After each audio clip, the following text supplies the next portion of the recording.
So sweet. A bittersweet return. Well, today's been a shit day, but we're back. Welcome back to the Addicted Podcast. Right now, I'm all alone because I am about to fill you in with my addiction update. Cue the thing.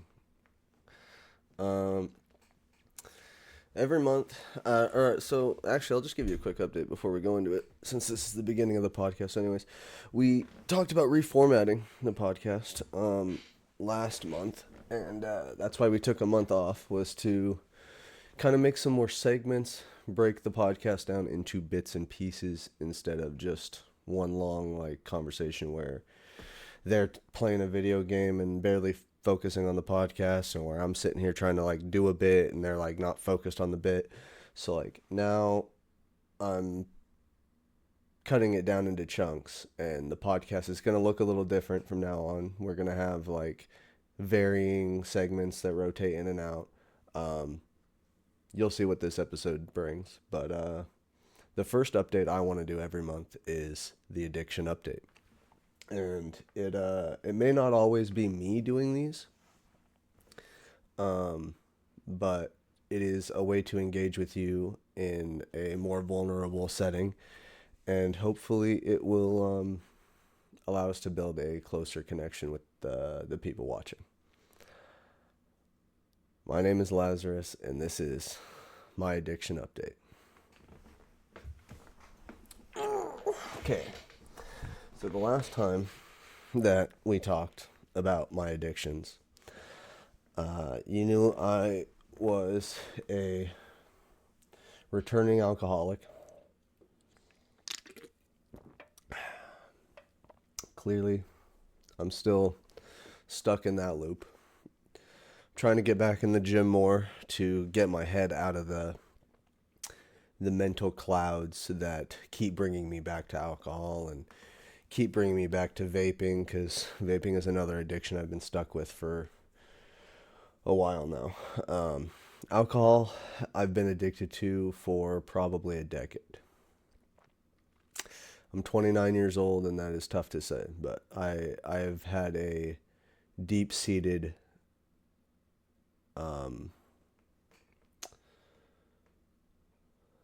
loss. What do I call this? I've had it stuck in I've had alcohol attached to me for a long time. Not just me, but people I care about, people I know, and it's been around me for a long time, so it's hard to let go of. And I feel like that's pathetic to say. It's just a substance. There's a billion other things I could go out and drink or get. And man, alcohol has just been one tough ride for me after another. I did successfully quit it for over a year one time, and since then I've been right back on the wagon, right back on my wagon wheel, wishing life was something real. But other than that, there's alcohol. I'm slowly accepting my addiction to marijuana. I never wanted to admit that. I know I've briefly mentioned it before in the past, but I think it is time to say that if I let go of it, I will go through struggle and pain. And I've wanted to use it as a crutch for my ADHD and my other issues for too long now. And I need to find a route out of that one too. But it is really tough when it does help me with a lot of other things as well. That's a tough one to give up, because it does have its pros with its cons. But an addiction is still an addiction, and a problem is still a problem. Gotta call a spade a spade.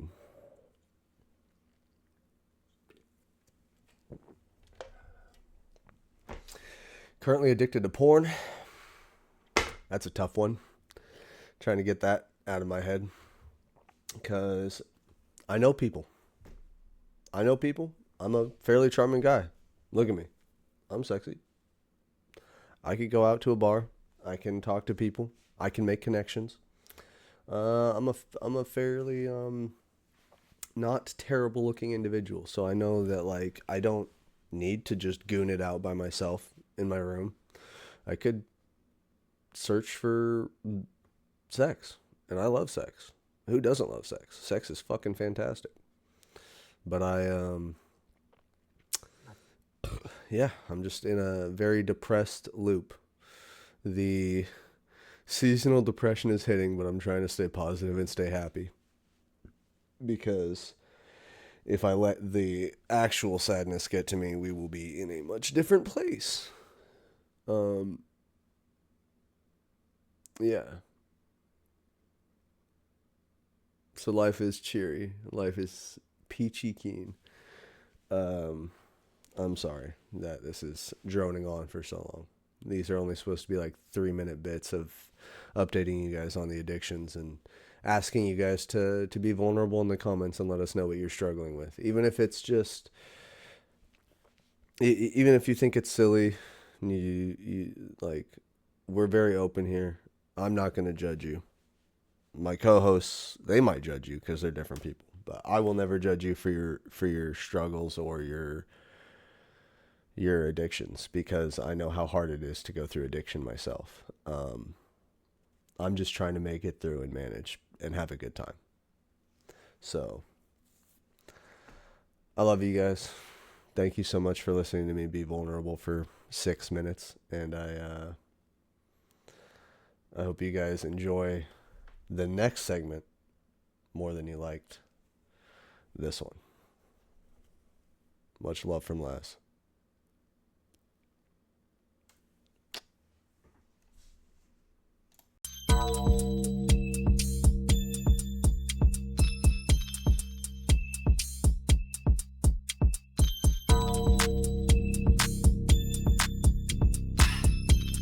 Oh no, I didn't want to do that. Fuck. This is a bad idea. Oh, it just instantly killed me.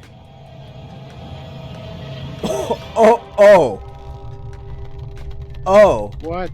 Die. Welcome back to a game in the Addicted podcast, because now we're doing game segments. We're going to play a game that Hill's never played. He's going to direct me through it. I'm going to start it up real quick. And then, Oh my god. That and call, he's going to they tell spelled me appreciated wrong. I love that. It said appreciated. Appreciated. APRICATED. Silly gooses. Oh. Alright, so what we're doing here, Hill, is we're hunting a ghost. We're hunting a ghost in a house. And I'm not allowed to You get a mouse? I'm not allowed to use anything that you don't allow me to use. And you are the one in charge of this investigation. We need to find a ghost called Edward Roberts. And we got a video of a ghost. Have a member of your team witness a ghost event. Capture 3 unique videos with a video camera. Okay. So here we have the video camera. We have a dots projector. This basically, you put it up in a room. It's a big green, like net almost looking thing. It's like laser dots to detect a ghost. We got ghost writing. It's a writing book. Some ghosts write in a book. Some ghosts don't. UV light, regular flashlight. The thermometer. Oh, I know what that UV light's for. This is the this you're gonna see some fingy prints today. We got a thermometer, the regular camera. This is the EMF detector. This is a ghost box, so you can speak to the ghost with this. This is a crucifix to prevent a ghost hunt. This is a sound sensor. We're not even gonna ignore that. That's not gonna help us for anything. And then we have salt, which will help us detect if it has UV or not. So if it walks through the salt and I drop this UV on it, it'll give footprints. We got incense to deter the ghost away from us. Sound recorder, parabolic microphone, sound motion sensor. Sorry, this is a motion sensor. So I'm gonna say salt and a UV light. All right, we're starting with salt and a UV light, and then I'm taking the camera just because it's gonna give us pictures. This isn't gonna help But me. I thought you needed the video camera to record. Yeah, you're right. No, Yeah. you're right. No, you're right. You're right. I can come back for this. And then the other part of that is because I have this camera, I can go into night vision mode, and it might give us ghost orbs in the ghost room. The biggest issue is that the ghost. Oh, see, there's the bone. That's what I want to take a picture of. Don't let me forget where that's at. Okay. You get extra points if you take a picture of the bone. I'm hoping that this ghost has ghost orbs, because the ghost is going to be in the coldest room. Wait, walk back. Maybe I was just seeing. Go back. Go all the way back in that room, and then turn left, or turn right very slowly. Oh, maybe it was just. Maybe it was two different looks. It might be from the camera. Okay. Because I saw the light it makes off that wall. Oh, like sometimes it. Yeah. Okay. I see what you're saying. Yep. I was like, wait a minute. We also haven't heard anything yet, which is terrifying. For like 3 weeks straight, I never got a ghost in this room. So I was like, what the fuck is the point of this room if they're never going to put ghosts in it? And last night I got like 3 in a row in that room. And I was like, okay, they were all just building up. They were just waiting. Just timing it. All right, we have no ghost orbs in any of these rooms. Oh, let me turn this light off real quick. Yeah, no ghost orbs. It'll usually pop up with a thing too, like a if you see a border outline pop up on the camera, that means like the ghost did something. Okay. Okay, we got a pentagram. We could light this with a lighter and get it to hunt immediately. I'd say do it. You say do it? I'm gonna die That's instantaneously. Oh, Wait, the salt, actually, I forgot. The salt will slow, this version of salt, because I have tier 3 salt, will slow the ghost by 2 seconds. So, honestly, let's just fucking do it. Fuck it. Let's go crazy. If I die That's trying to end the game. I'm kind of curious how that's where you caught my interest. I don't really care if I die immediately, because I'm just gonna, I'm gonna do this one, and then, oh, no, I didn't want to do that. Fuck. This is a bad idea. Oh, it just instantly killed me.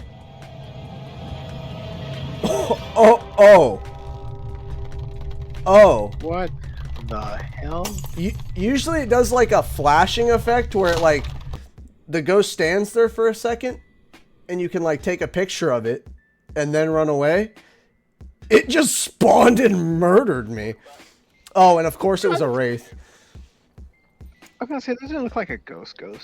A wraith will not walk through salt. Yeah. So if you would have, why is your name? Oh, never mind. I was like, what's your name? Spelled wrong, but never mind.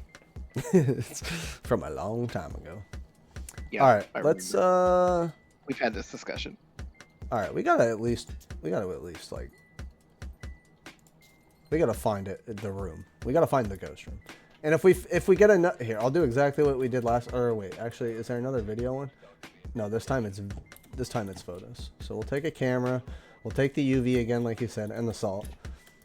I won't have anything too helpful to find that. You know what? Detect a ghost with a motion sensor. Actually, we're speedrunning this. We're gonna speedrun this real quick so I can find this ghost room, and then I'll let you.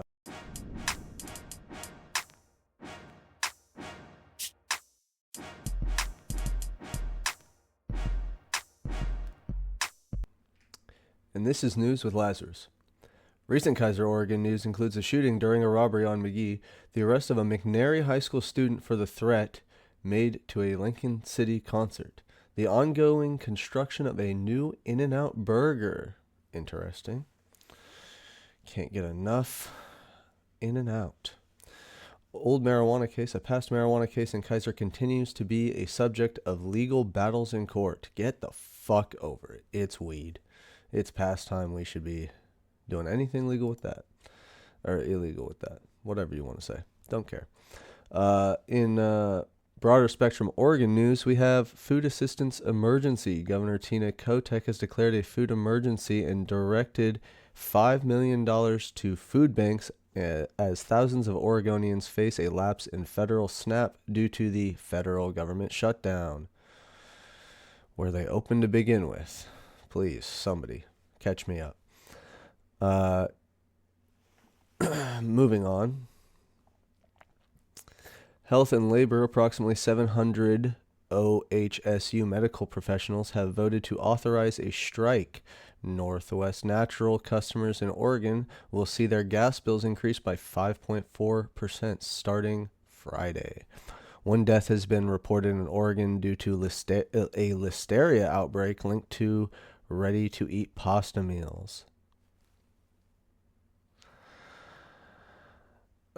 Other news, Diane Downs, convicted of shooting her children in 1984, is facing a parole board hearing. Powell's Books has laid off another wave of employees amid ongoing financial struggles, and former Oregon Ducks wide receiver Cameron Calvin was arrested on federal fraud charges. There's a few good people left in this world. Let's see what else we have in broadening the spectrum to U.S. news. Nuclear weapons testing. President Trump announced he has ordered the Pentagon to resume nuclear weapons testing, a practice the U.S. has not conducted a physical explosive test of in over 30 years. Refugee admissions. The Trump administration set the U.S. refugee admissions cap at a historic low of 7,500 for the upcoming fiscal year, a significant decrease from the previous administration's cap. Trade truce with China. During a meeting with South Korea, President Trump and Chinese President Xi Jinping agreed to a temporary trade truce, with the U.S. lowering some tariffs in exchange for China purchasing more American soybeans and easing restrictions on rare earth minerals, whatever. U.S. strikes in the Caribbean. The Department of Defense has been conducting military strikes against alleged drug smuggling boats in the Caribbean, a policy that has drawn criticism from some Democrats who were excluded from a classified briefing on the operations. Not telling the whole truth. Typical U.S. government. Doesn't really matter what side it is. Other notable news. Hurricane Melissa aftermath. The powerful Hurricane Melissa left a trail of destruction across the Caribbean, including Jamaica, Haiti, and Cuba, before severe weather hit the U.S. mid-Atlantic and Northeast, causing flooding in places like New York that resulted in at least 2 deaths. Arrests in celebrity overdose cases. 5 people have been federally charged in connection with the 2023 overdose deaths of actor Robert De Niro's grandson and 2 others. Prince Andrew stripped of titles. Buckingham Palace announced that King Charles III has stripped his brother Prince Andrew of his royal titles and evicted him from his royal residence over his ties to convicted sexual offender Jeffrey Epstein. Now on to Jake for the weather.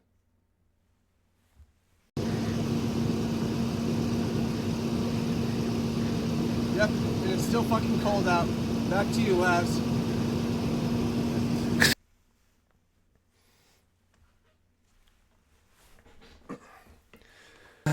Thanks, Jake. That was a great weather update. In more news, top world stories. We already talked about the trade truce with U.S.-China and the Hurricane Melissa devastation. So let's scroll on down to Sudan violence. The humanitarian crisis in Sudan has worsened, with reports of a massacre at a hospital in the besieged city of El Fasher, where over 460 patients and civilians were reportedly killed. Harrowing accounts from survivors are emerging as the Rapid Support Forces paramilitary group seized control of the city. we're looking at 30 days of U.S. government shutdown. But again, I repeat myself, has it been open at all the whole time? $38 trillion in debt. I don't really believe they were here in the first place. We have the Louvre jewel heist investigation. French police have made 5 additional arrests in connection with the recent $100 million heist at the museum, though the stolen crown jewels and other treasures remain missing. Russia-Ukraine war. Russia has continued its strikes on Ukraine's power grid, causing outages and killing civilians. Ukraine's army chief reports increased Russian activity around the key town of, wow, they expect me to read this? Pokrovsky in the Donetsk region. U.S. nuclear testing. President Trump has called for the U.S. to resume nuclear weapon testing. Just wanted to repeat that one. No reason we should not. Let's just say that again. President Trump has called for the U.S. to resume nuclear weapons testing.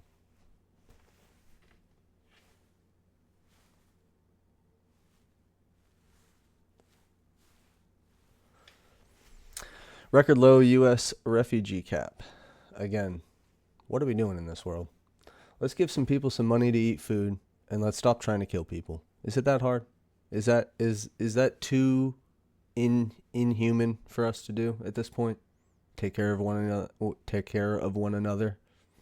But I have my own issues. That was the evening news with Lazarus. Thanks for watching. Peace out. Take it off to Am I the Assholes with Lazarus and Hill. Okay. Ready, steady. Yeah. Aim, fire, lock, load. Welcome back to Addicted Am I the Asshole stories. We have found 4 stories for today. Hopefully. Sorry to interrupt. No, you're good. Yeah. Okay. Welcome back to the Addicted storytelling time. We're gonna read up some Reddit stories, and we're actually gonna go through the stories. They're not very long. We're gonna read them, and then see what the conclusion we come to is. And we're gonna start off with: Am I the asshole for not wanting to meet my ex in a public parking lot to get my items back? Off the title, if you're uncomfortable in the parking lot, I get that.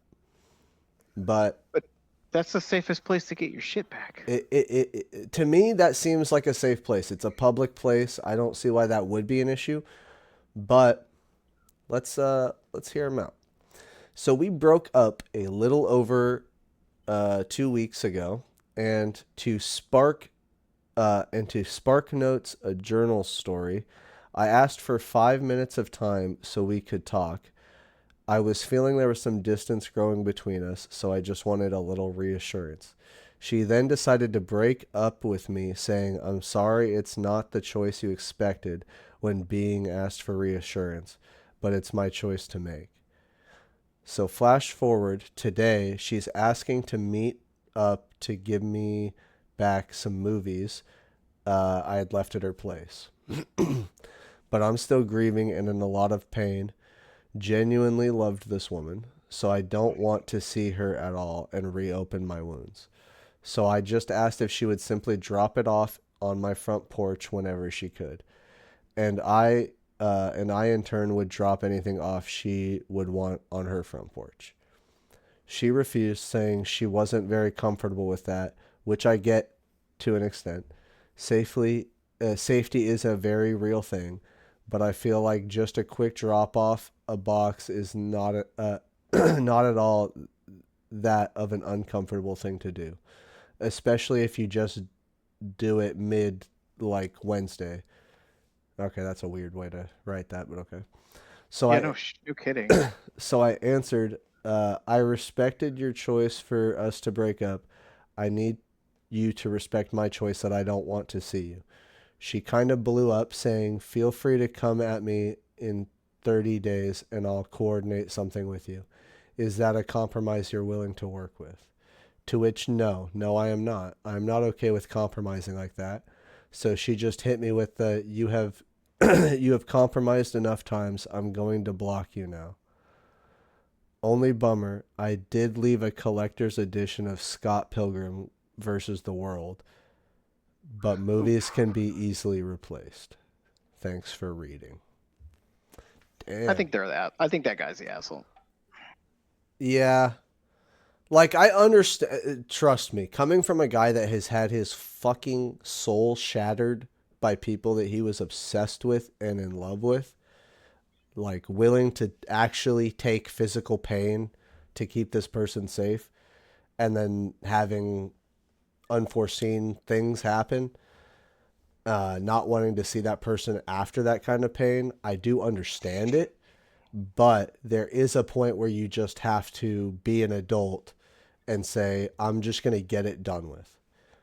And in this instance, he's being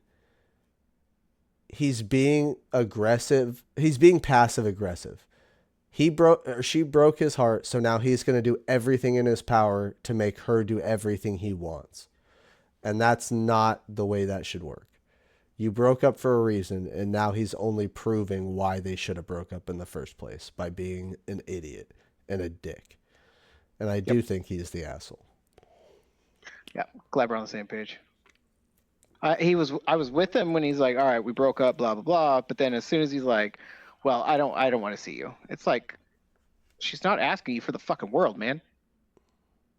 She just wants to get her stuff back in a public place where she knows that you will receive said said item. So I get what she said, why she asked that. Yeah. So yeah, first story by Shadow Warlock Money. We're calling people's titles out again. I used to read all the names, and then I was like, no, we're not gonna dox these people's Reddit names. No, we're gonna dox these people's Reddit names.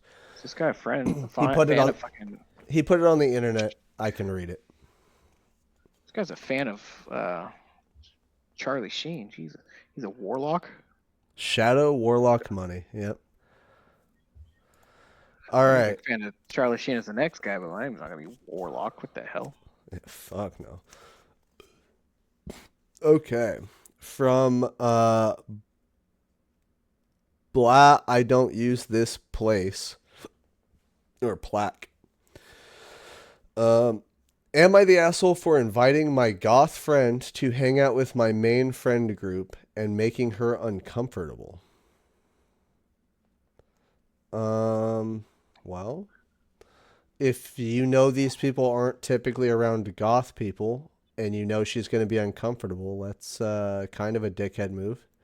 But yeah. I understand also wanting all your friends to be friendly with one another.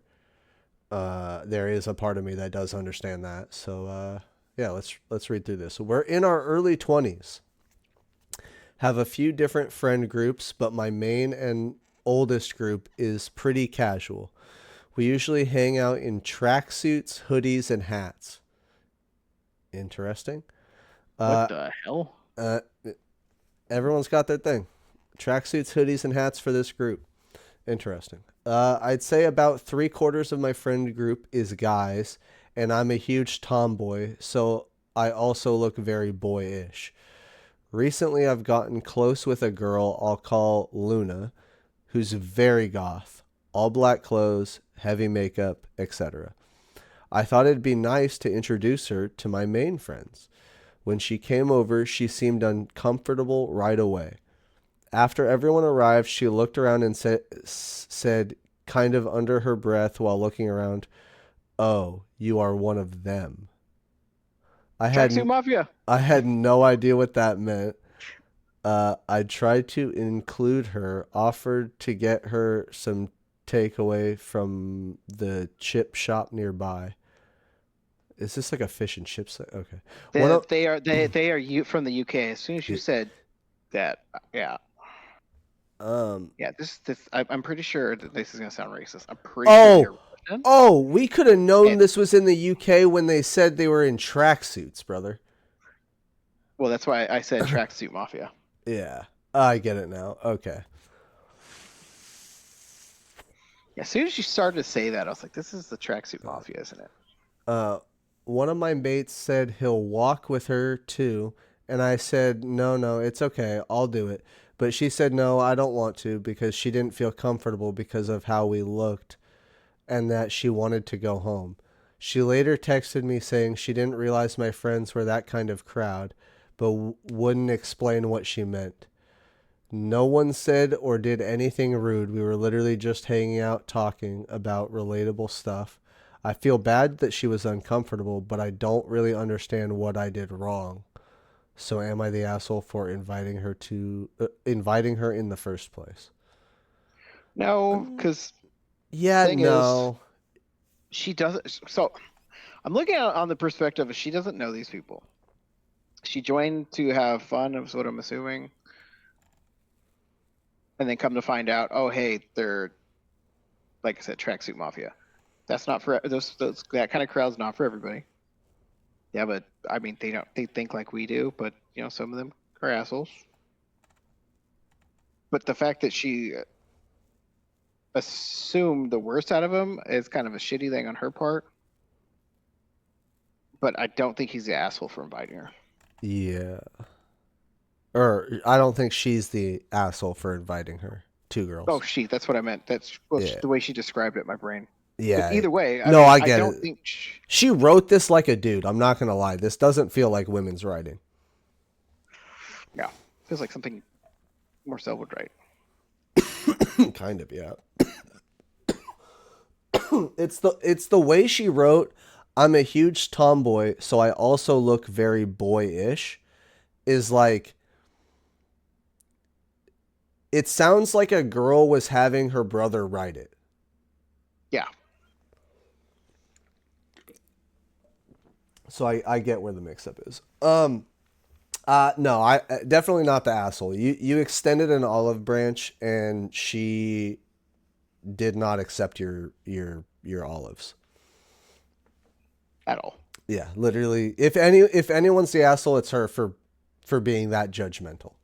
It's okay to like not feel comfortable. If she just didn't feel comfortable and left, that's one thing. But like to be so judgmental and to be like you're one of them, like yeah, to do it the way she did it, no, that's pretty shitty. Yeah, Luna is the asshole, not the person who made this post. All right. She could have said my friends were like being rude, blah blah blah, and I don't understand. I didn't see it because I just thought they were joking. I could see them being the asshole, but that's not what happened. Yeah, but then again, at the end of the day, I still don't think they would be the asshole for inviting them. I think it would be the asshole if they started getting in on it and they were also making the jokes and being an asshole. Because like just invite, I don't think there's anything wrong with inviting someone to join. If they're uncomfortable, that's okay. They don't have to be there. If your friends are douchebags, you have to stand up for your friend. Even if they're, even if it's your long-term friends roasting your new-term friends, guess what? Your long-term friends are going to understand if you start roasting them back and being like, hey, you don't shit on, we're all family here, right? I can roast you just as much as you roast them, but we're all friends. Yep. Yeah, So yeah, not the asshole. Definitely not the asshole. That was an interesting one though, because you don't hear a lot of like these perspective stories of like I invited someone who's definitely not my style of person, but they are my friend into my main friend group who's also not anything like this. So I found this one fun. Yeah. Oh god, this one's longer than I thought it was. I might run this one quick. All right. Am I the asshole for not understanding why my dad won't support my career change? Off the rip, like, no. Say the title one more time. Am I the asshole for not understanding why my dad won't support my career change? I'm gonna go with you're the asshole. You'll understand. Read the story, and I'll explain it. Yeah. I'm an 18-year-old man. All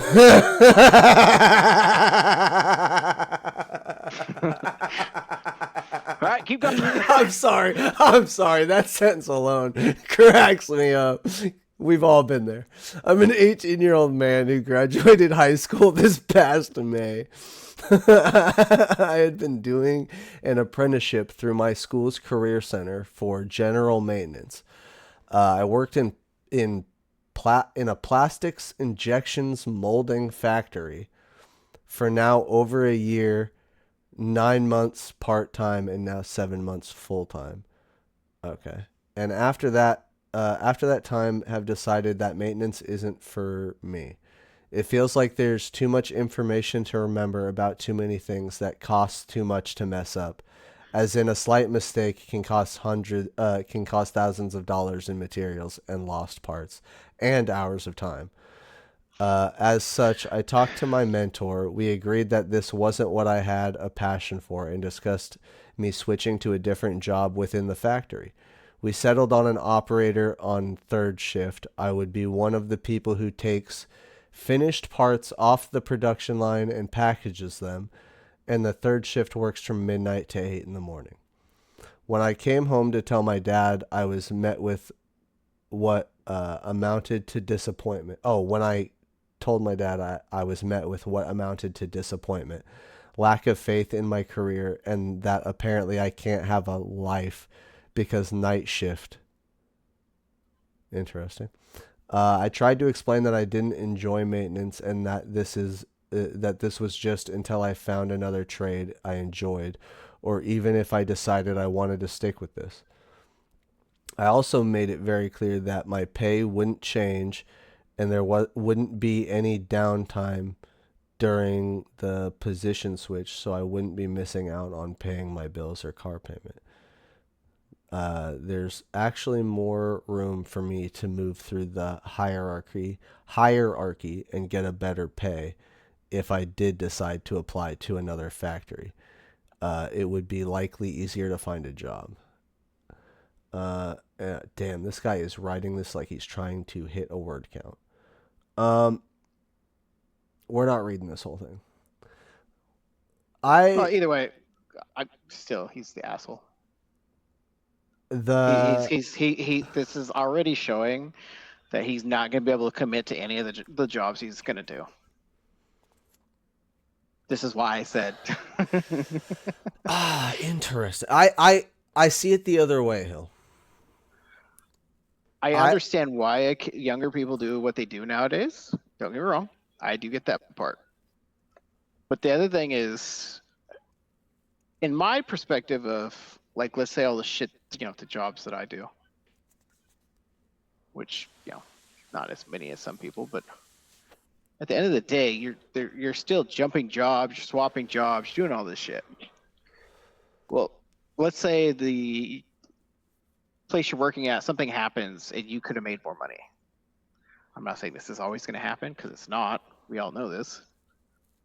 But you're chasing that money and you're chasing your comfort. I get that. You want, like, I swapped out of RCs to go work as a mechanic. Yeah, I was going to say you're going to enjoy, but the way he makes it sound is like he's going to jump jobs as soon as it's something that he doesn't enjoy. And with the rate he's going, it could be tons of jobs. I see where you're coming from now. That does make sense.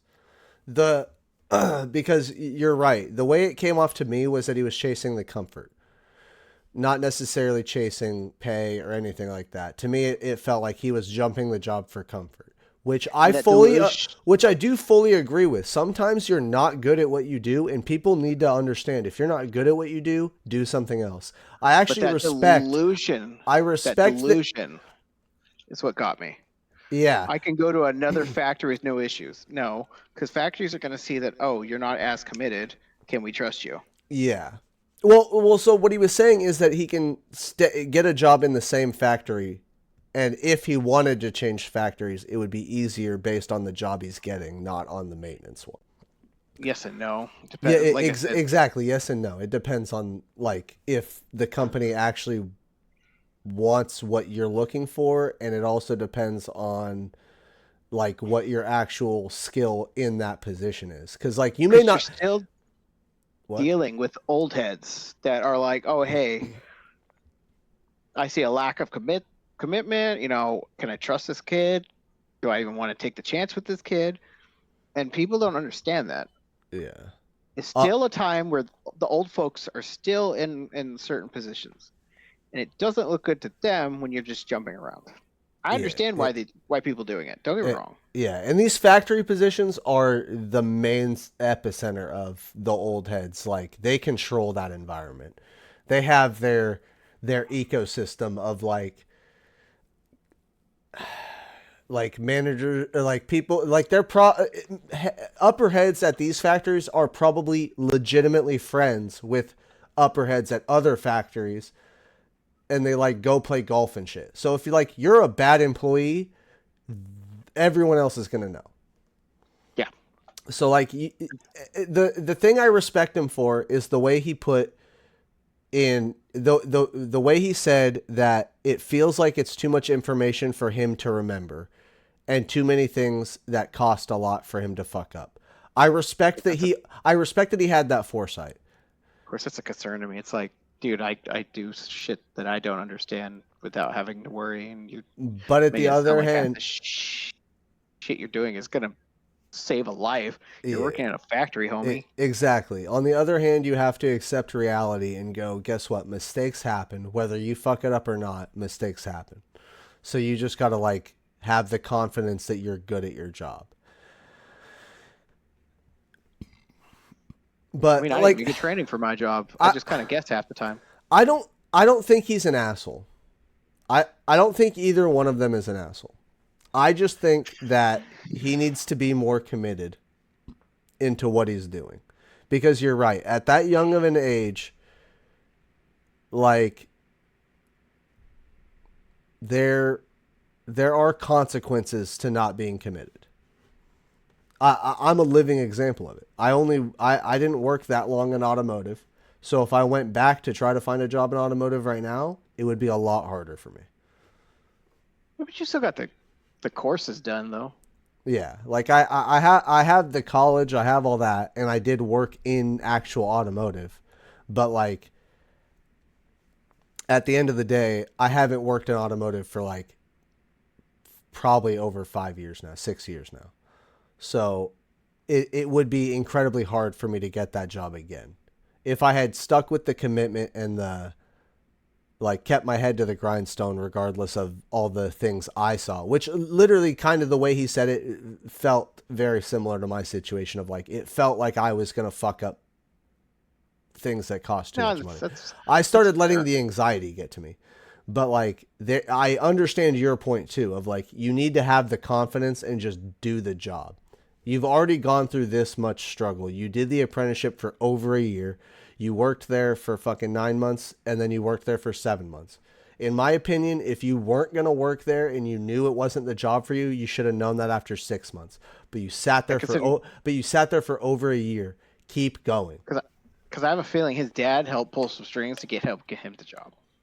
That's the other thing I can see. Yeah. Which would explain why the dad's not happy. I could see that. Like I told you, when I worked as a temp for Boise, I didn't get the job as a full-time because senior was in a management position. But yet all the people they hired immediately quit, 1 or 2 weeks after getting hired. And then they come up to me like, oh, hey, we got these spots open. I was like, no. I've done this job for a year and a half, and you basically said I'm not good enough because, God forbid, one other parent's kid fucked everything up. Yep. Why would I force myself to try and get the job if I know you're not going to give it to me?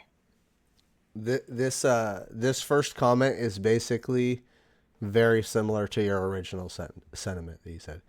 It's easier to transfer from skilled labor to non-skilled labor, but it may not be as easy to transfer back to skilled labor. It also does not look good on your resume when you're applying for a new job. On the surface, they may doubt whether you can actually handle the skill work. Told you. It makes a lot of sense. It does make a lot of sense. And then this one, I actually really like this. I've never heard this quote before, but good judgment comes from experience, and a lot of that comes from bad judgment. Will Rogers. But I do like that. Good judgment comes from from experience, which means you're doing things. You have to keep trying. Like, you can't just give up. You have to go through the experience. And a lot of that comes from bad judgment, which means your good judgment comes from making mistakes to learn what's right and wrong. I actually really like that quote. I just know from experience. It's just one of those things that people are going to see that, oh, hey, he's not committed. Can I trust him? Yeah. I understand. Like I said, I understand that generations nowadays are like, hey, I don't get respected here, but I want to make more money. I'm going to jump ship, go find another one. Jacob and I had this same conversation at work. That's like, I get it. But with him, he has the skills, he has the knowledge, he can get the pay.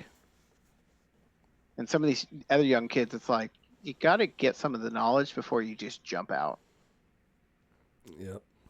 I mean, you have to put brain over ego. You can have the ego. Like, ego's not a bad thing to have. People speak poorly on ego a lot. But you have to have that delusional ego sometimes to have the confidence to get things done. But at the end of the day, you have to have common sense over that. All right. We have our fourth story, Hill. And this one is much shorter. I'll do it. Am I the asshole for not sending my starving ex money? Nope, not the asshole. My ex recently moved completely across the country with her new boyfriend and is now homeless, living in a Honda Civic, and supposedly hasn't eaten since getting there a few weeks ago. She asked me to send her money or DoorDash her food, and I ignored it. Now I'm being made out to be a piece of shit. She cheated 4 times in a week and tried convincing her cousin to have a threesome with her and a different guy. I only found out her cousin cut her out of his life and became my friend. I kind of believe that she hasn't eaten, but as hard as I try, I can't bring myself to care. I feel like that makes me an asshole, but I also feel like if I keep trying to help people that wronged me, I'm only going to dig a hole I can't get out of. Nope, not the asshole. Your ex is getting karma, and it's coming. This first comment is actually really good. You mentioned her cousin, so she has family. You are no longer her family. If she's calling you from the same number, automatically forward it to her cousin.